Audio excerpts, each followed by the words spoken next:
Bedanya apa? Kata para ulama, para nabi ini semuanya adalah manusia pilihan. Pilihan siapa? Pilihan Allah. Kalau yang memilih itu Allah, saudara, gak akan keliru. Beda kalau yang memilih itu manusia. Kadang-kadang seorang laki-laki milih istri. Ternyata bagaimana? Dikiranya ini paling baik. Ternyata setelah berkumpul ada saja kekurangannya. Ya bukan cuma ada, pasti berubah pikirannya setelah kumpul. Pilih menantu, setelah jadi menantunya agak kecewa. Kadang kita ini pilih kepala desa, pilih bupati, pilih gubernur, setelah jadi ternyata agak kecewa. Pilih presiden, ternyata yang dipilih gak jadi, malah yang dipilih jadi menteri. Ya namanya pilihan manusia ya begitu, saudara. Itu kan pilihan orang Riau kan. Artinya apa? Kalau manusia yang memilih ini biasa meleset. Tapi kalau para nabi gak ada yang meleset, saudara. Mengapa? Para nabi ini semuanya adalah manusia pilihan Allah. Karena pilihan Allah, maka sudah barang tentu. Para nabi ini, kata para ulama, sifat wajib para nabi selain yang 4. Biasanya di dalam kitab-kitab akidah, sifat wajib para nabi yang diterangkan ada 4. Siddiq, amanah, tabligh, fatonah. 4. Sebenarnya bukan cuma 4. 4 ini kata para ulama disebutkan karena yang 4 ini berkaitan dengan kebenaran wahyu. Sebenarnya lebih dari 4. Apa di antara sifat wajib para nabi? Di antara sifat wajib para nabi, semua para nabi ini adalah akmalun nas, manusia paling sempurna. Sempurna apanya? Khalqan wa khuluqan. Baik bentuk fisik dan penampilan maupun akhlak dan budi pekerti. Dari segi fisik dan penampilan, para nabi ini manusia sempurna semua. Apa di antara contoh kesempurnaan fisik? Gak ada ya seorang nabi itu punya cacat fisik, gak ada. Gak boleh. Punya kekurangan fisik, apalagi cacat mental, gak ada. Para nabi ini memang fisiknya sempurna semua. Ini para nabi. Di antara kesempurnaan fisik para nabi apa? Di antaranya adalah kekuatan. Para nabi ini fisiknya kuat-kuat, lebih kuat daripada orang biasa. Berapa kekuatan fisik para nabi? Para nabi ini kekuatan fisiknya 40 kali orang biasa.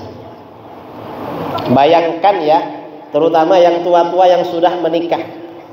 Rasulullah itu istrinya 9, usianya sudah di atas 50. Rasulullah istrinya banyak setelah usia di atas 50. Walaupun 9, kalau mereka lagi suci semua, semalam digilir, didatangi semua. Itu walaupun didatangi semua, saudara, masih sholat tahajud, menjadi imam sholat subuh, mengajar para sahabat. Kalau ada sahabat meninggal, pergi takziah. Kalau ada apa-apa, berangkat perang. Bayangkan istrinya 9. Coba orang Bagan, berapa istrinya? 1 ya? 2? 1 atau 2? Kalau tiap malam dikerjain, gak ke masjid, saudara. Ya memang beda, kekuatan fisiknya 40 kali orang biasa. Di Mekah itu dulu ada orang musyrik, ada orang kafir ya, namanya Rukanah. Rukanah ini ahli gulat. Gulat dengan siapapun menang terus. Kalau sekarang ini ada pegulat muslim dari Rusia, dari Chechnya, siapa namanya? Khabib, ya. Rukanah ini ahli gulat, gak pernah kalah gulat dengan siapapun. Suatu ketika Rasulullah jumpa dengan Rukanah. Ditanya, Rukanah, kamu ikut saya masuk Islam? Kata Rukanah, apa buktinya kalau kamu ini seorang nabi dan rasul? Rasulullah tanya pada dia, kamu minta bukti apa? Kan yang minta bukti kamu.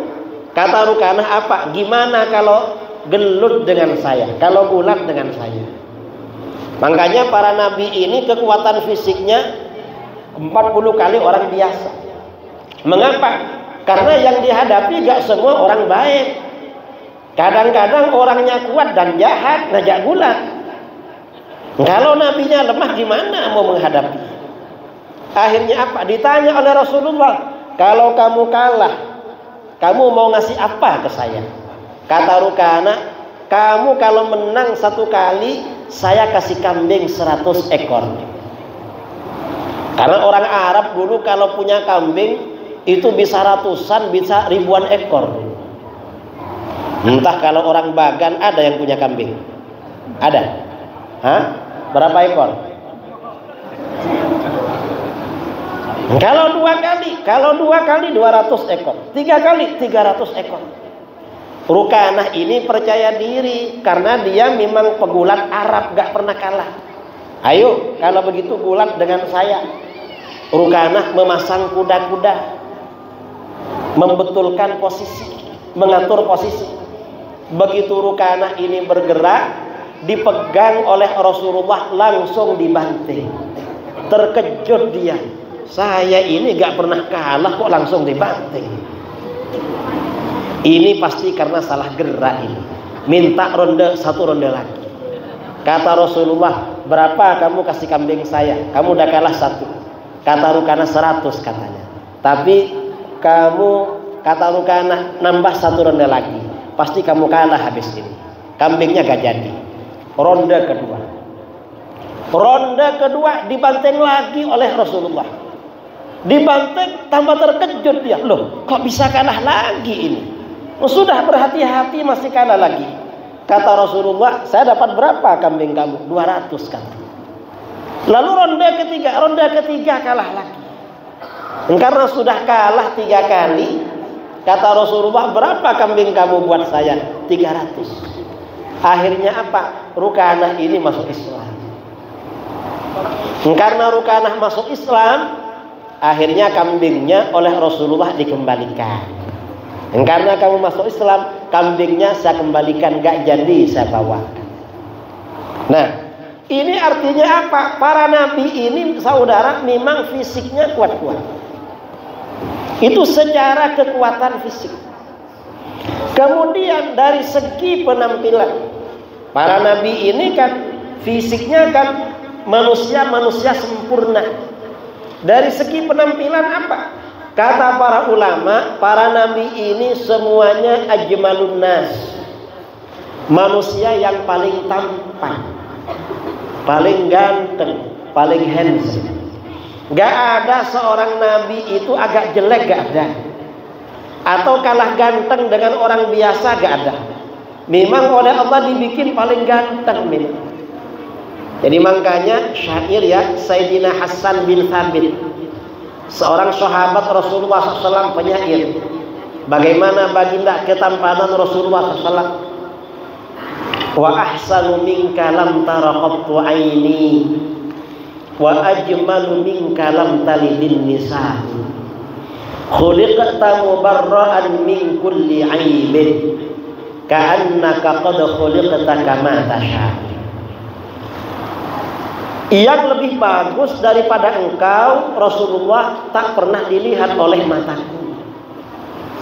Orang melihat Rasulullah itu gak akan pernah lagi melihat yang lebih bagus daripada beliau. Yang lebih tampan gak pernah terlihat oleh mataku. Dan yang lebih ganteng daripada engkau, hai Rasulullah, tak pernah dilahirkan oleh wanita.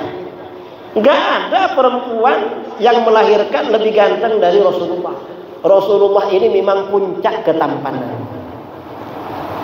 Engkau tercipta, engkau diciptakan terbebas dari semua aib dan kekurangan.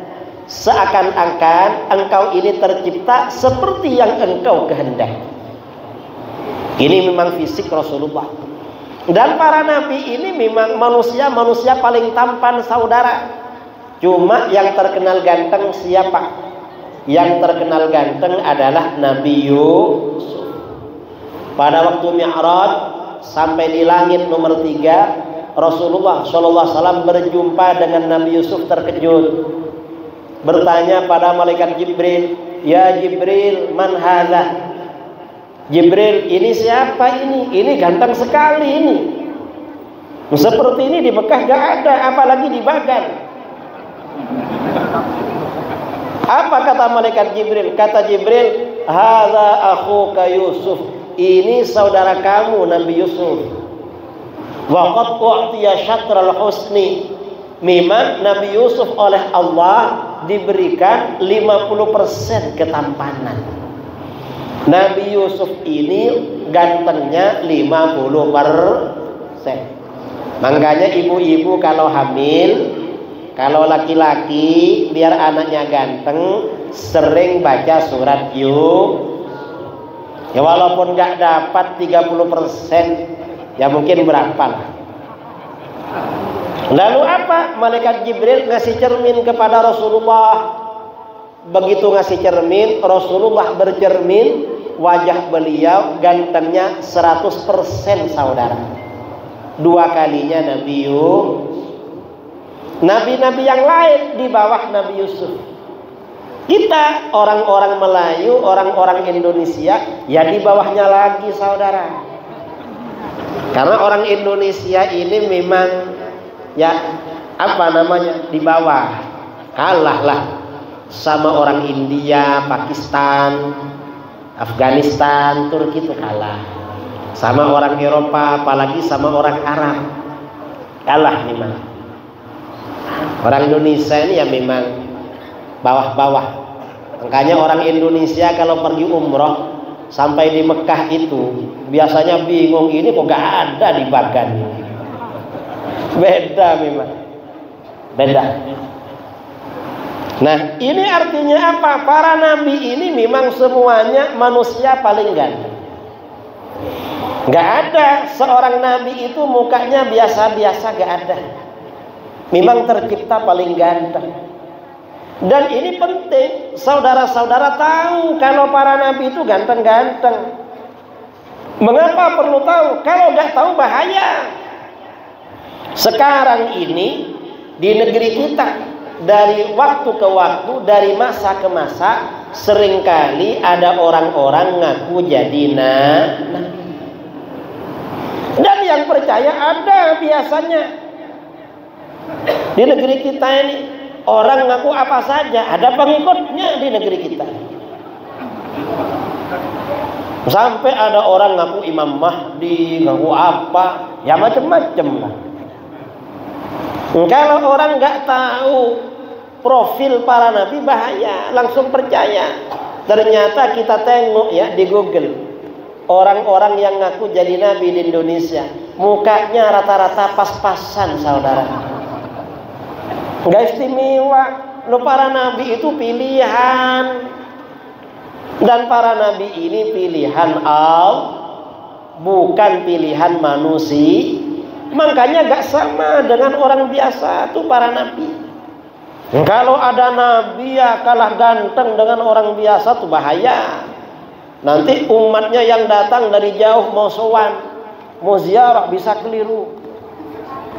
Ini sering terjadi kalau ada penceramah kalah gagah dengan sopirnya atau yang mengantarkan. Ini kadang-kadang yang mengantarkan yang dikira ustadznya. Saya ini dulu, saudara, berat badan 40 kilo.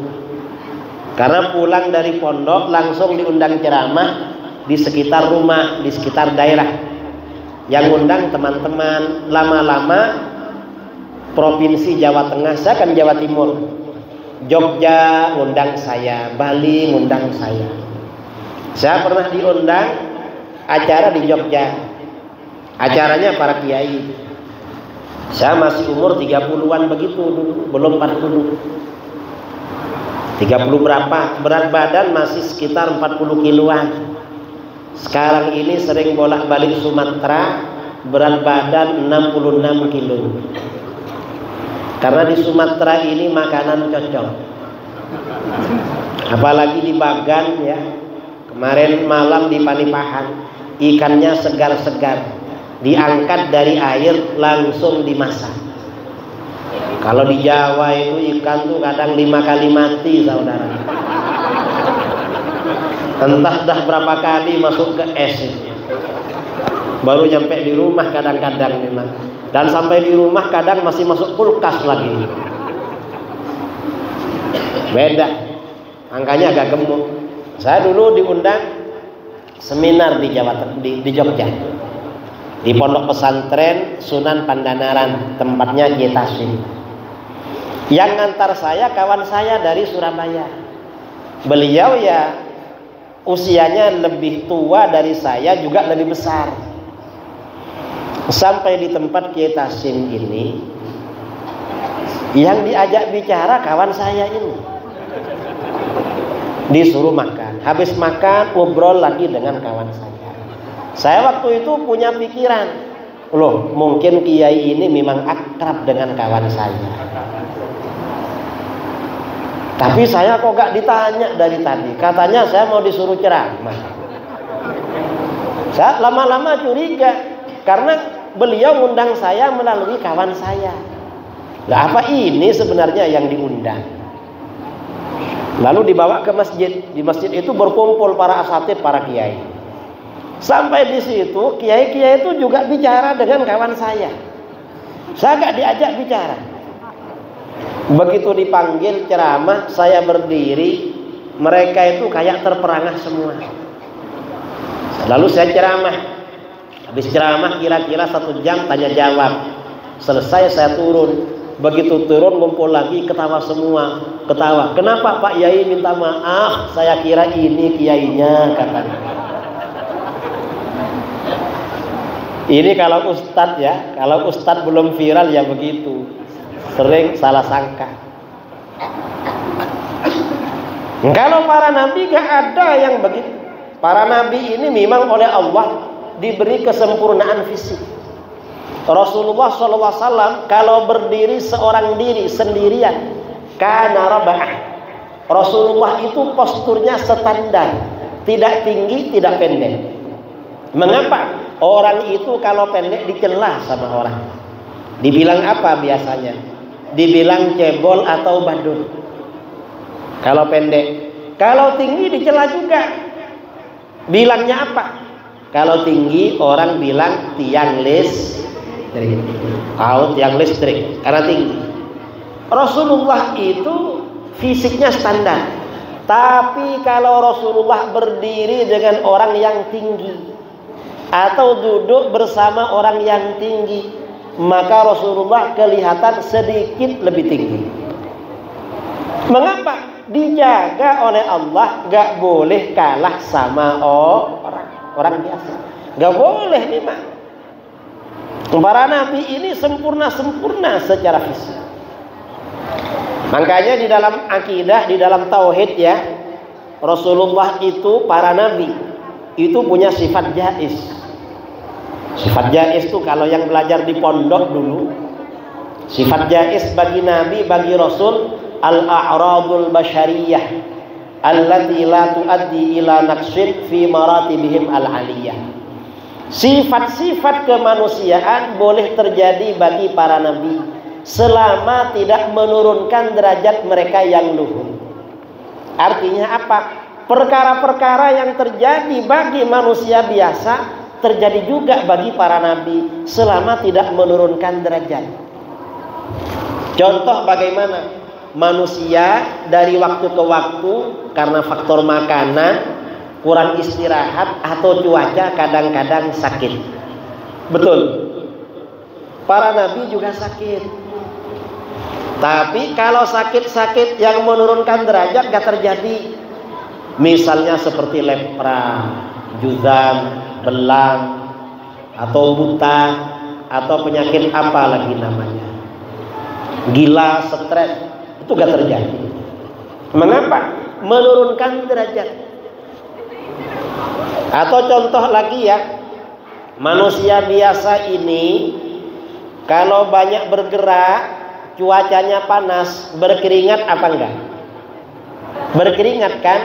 Nabi juga berkering, tapi keringatnya beda.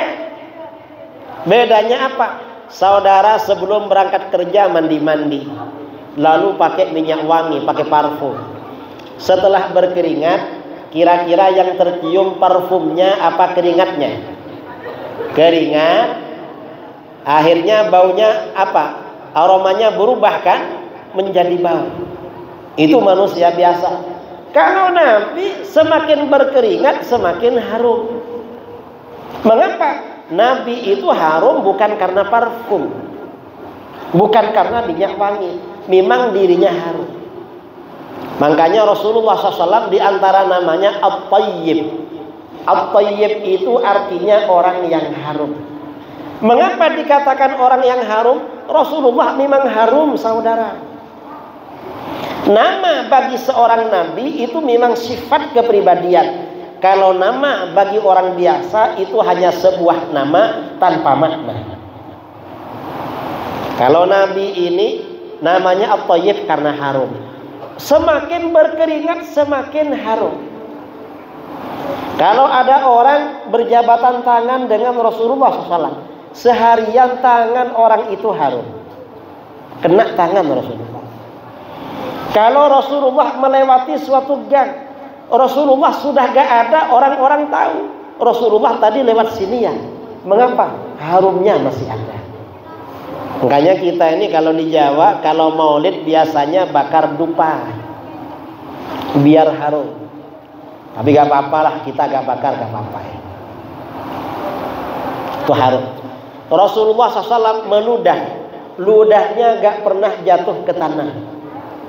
Setiap akan meludah, para sahabat minta diludahkan ke tangan mereka. Begitu diludahkan, ludah itu oleh sahabat diusapkan pada wajah dan badan. Mengapa ludah Rasulullah itu harum, saudara? Imam Bukhari meriwayatkan dalam sahihnya, setiap Rasulullah berdahak, dahaknya gak pernah jatuh ke tanah. Setiap berdahak, para sahabat rebutan.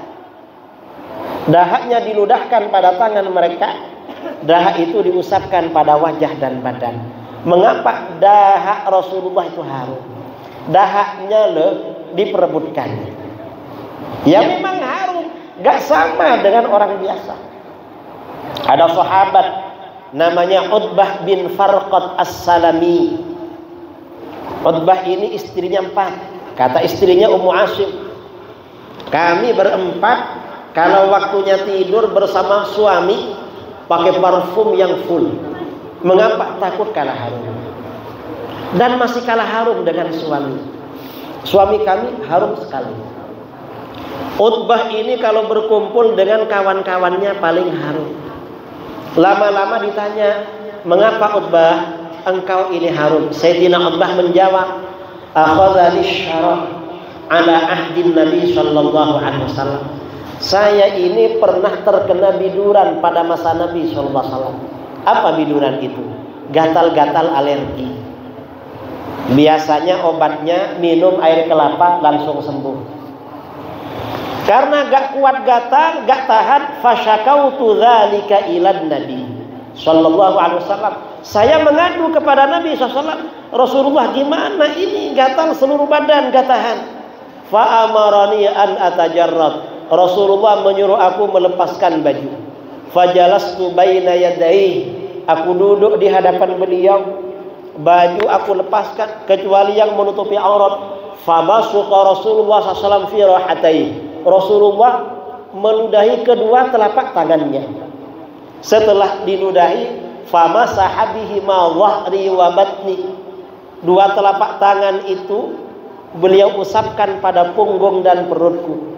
Apa yang terjadi? Sejak itu bukan hanya gatal itu menjadi sembuh, tapi kulitku berubah menjadi harum. gara-gara diusap dengan ludah dan tangan baginda Rasulullah berubah menjadi beda saudara.